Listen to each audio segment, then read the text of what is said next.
எப்படின்னா மோட்டிவேஷன் பண்ணி கூட்டணும் வரணும்னு அவன் ஆசை. என்னை கூட்டு எப்படி பண்ணி வர வச்சுட்டான்.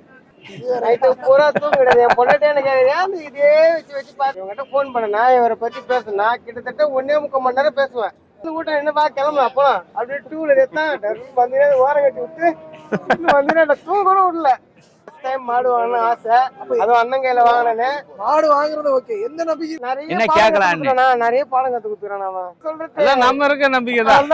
எல்லாம் மேல வரும். எனி டைம் என்ன எப்ப வேணா போன் பண்ணுங்க. நம்ம இருக்க நம்பிக்கையில இல்ல வந்த புதுசுல அந்த மாதிரி இருந்துச்சு. இப்போ வந்து சீரியஸா குழந்தை மாதிரி இருக்கு. நினைச்சு கூட பாக்கல இந்த ரேட்டு வாங்குவோன்னு. மாடு வாங்க சொல்லி இந்த டப்பா சேர்த்து காசு வாங்கிக்கிறேன் சொல்லிட்டாருண்ணா. பாதிகளா இதை நம்ம தம்பி போனதாடி திண்டிவனத்துல இருந்து மாடு வாங்கிட்டு போனாரு. நல்லா பக்கம் ரவுண்ட் சுட்டு பார்த்துட்டு வந்திருக்காரு. நம்ம கிட்ட 2 வாங்கி கொடுத்து இப்போ அவர் ஃப்ரெண்டுக்கு வாங்கணும்னு சொல்லி வந்திருக்காரு. நம்ம ஆளுக்கும் நம்ம அவர் ஃப்ரெண்டுக்கும் நம்ம பொங்கலோட சின்ன கிஃப்ட். ஹாப்பி பொங்கல். நம்மளுக்கு வீடியோ கொடுத்துட்டு போங்க, பேசிட்டு போங்க. அப்படியே கிளம்புறது இல்ல, பேசணும். ஃபீட்பேக் கொடுக்குற மாதிரி கொடுத்துட்டு மைக்க மாட்டணும். தம்பி வணக்கம். வணக்கண்ணா. ஏற்கனவே வந்து அவரு கூட மாடு வாங்கியிருக்காரு. ஆமா, அவர் கூட நான் வரலண்ணா. என்ன எப்படின்னா மோட்டிவேஷன் பண்ணி கூட்டணும் வரணும்னு அவன் ஆசை. என்னை கூட்டு எப்படி பண்ணி வர வச்சுட்டான். இது மாதிரி அண்ணன் வீடியோ எப்ப பாரு எனக்கு வச்சு காமிப்பான். அந்த பைத்தியமே எனக்கு பிடிச்சிச்சு.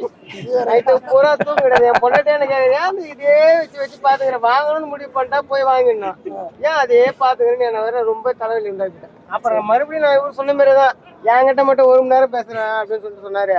இவங்ககிட்ட போன் பண்ணனா இவரை பத்தி பேசுனா கிட்டத்தட்ட 1.25 மணி நேரம் பேசுவேன். அப்படி என்ன பேசணுமே தெரியாது. ஆனா மாடு பத்தி பேசினு இருப்போம்.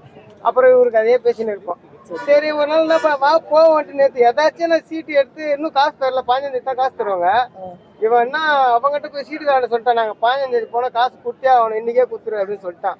சரி போனா அப்புறம் பார்த்தா 8 மணிலாம் வந்து கூட்டம் என்ன கிளம்பு அப்பலாம் அப்படியே 2 வீலர் எடுத்தான் வந்து ஓரம் கட்டி விட்டு வந்து தூங்க கூட விடல, சாப்பிட கூட இல்லை. அப்படியே அடிச்சுன்னு வந்துட்டோம். அப்படியே வந்தீங்க. ஆமாண்ணா. போகிற மாதிரி ஒரு வாட்டி முடிவு பண்ணிட்டேன். என் பேச்சு நானே கேட்க மாட்டேன். முடிவு பண்ணனா இப்பனே முடிவு பண்றாங்க எல்லாத்தையும். நானும் மாட்டிட்டேன், நீயும் மாட்டு அப்படின்னு சொல்லுவாங்க. கேளுங்க, அடுத்த என்ன கேள்வி நான் கேட்கணும். கேட்கறதுக்கு முன்னாடியே இவ்வளவு சொல்லிருக்கீங்கன்னா கேட்டவருக்கு எவ்வளவு சொல்லுவீங்கன்னு யோசிச்சுட்டு இருக்கோம். என்ன கேட்கலான்னு நிறைய பாடம் கத்து கொடுத்துறான் அவன். சரி ஓகே. நீங்க வந்து மாடு வளர்த்துன அனுபவம் இருக்கா? இல்லண்ணா, எந்த அனுபவம் இல்லை. நான் தான் ஃபர்ஸ்ட் டைம் மாடு வாங்கணும்னு ஆசை. அதுவும் அண்ணன் கையில வாங்கினேன். மாடு வாங்குறது ஓகே. எந்த நம்பிக்கையில வாங்கியிருக்கீங்க? சரி எல்லாம் எப்படி சொல்றது, நம்ம இருக்க நம்பிக்கை தான். எல்லாம் மேல வரும். எனி டைம் என்ன எப்ப வேணா போன் பண்ணுங்க. நம்ம இருக்க நம்பிக்கையில இது எல்லாம் மேல இருக்கிறவன் பாத்துக்கோ. மேல இருக்க பாத்துக்க மாட்டான், இங்க இருக்க பாப்பான். சரி ஓகே. ஏப்பா போனால நீ மாடு வாங்கிட்டு போனீங்களா? 2 மாடு. மாடு எப்படி இருக்கு அதை பத்தி ஃபீட்பேக் சொல்லுங்க. அருமையா நல்லா இருக்கு. நல்லா இருக்கு. கொண்டு 1 வாரம் பாலே கறக்க முடியல அப்படியே சொல்லிட்டு இருந்தீங்க. உதச்சிச்சு பயங்கரமா. இப்போ இப்ப செட் ஆயிடுச்சு அழகா. இப்ப எப்படி இருக்கு மாடு? இப்ப நல்லா இருக்குண்ணா, தெளிவா இருக்கு. நல்லா இருக்கு. பால் வந்து கொஞ்சம் தீவனம் கொஞ்சம் கூட கொடுக்கணும்னு சொல்லிட்டு அண்ணன் சொல்லியிருந்தாரு. பால் ஓரளவு கறந்துட்டு இருக்கீங்க. ஆமாண்ணா. அண்ணன் வந்து போன வாரத்துல கேட்டு தீவன முறையில அப்படின்னு சொல்லியிருக்கிறேன்னாரு. ஆமாண்ணா. அதுக்கப்புறம் எப்படி இருக்கு இப்ப மாடோட கண்டிஷன்? இப்போ ஒரு 3 நாள் ஆயிருக்கு. கொஞ்சம் இம்ப்ரூவ்மெண்ட் ஆயிருக்குண்ணா. கொஞ்சம் இம்ப்ரூவ்மெண்ட் ஆயிருக்கு. எப்படி மறுபடியும் பால் கறக்கிறது முரண்டு பிடிக்குதா? இல்ல வந்த புதுசுல அந்த மாதிரி இருந்துச்சு. இப்போ வந்து சீரியஸா குழந்தை மாதிரி இருக்கு.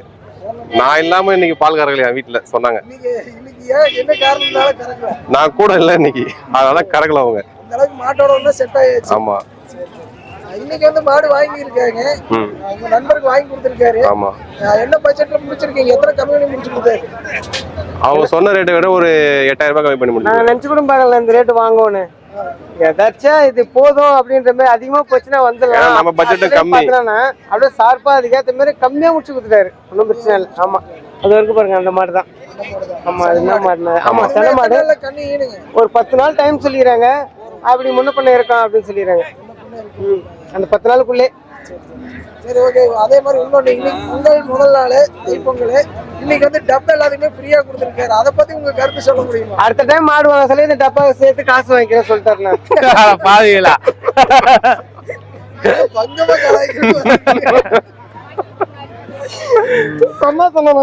இல்ல, இது நல்ல விஷயம் தான். உண்மையிலே எதிர்பார்க்கல யாரும். சரி ஓகேம்மா, இதையும் கொண்டு போய் சிறப்பா வளர்த்துங்க. ஓகேண்ணா. மாடுகள் வாங்கும் போதே உங்க ஃபீட்பேக் எப்படி இருக்குன்னு கேட்டு தெரிஞ்சுக்கிறோம். ஓகே, ரொம்ப நன்றி. கண்டிப்பா நன்றி. எதிர்பாருங்க.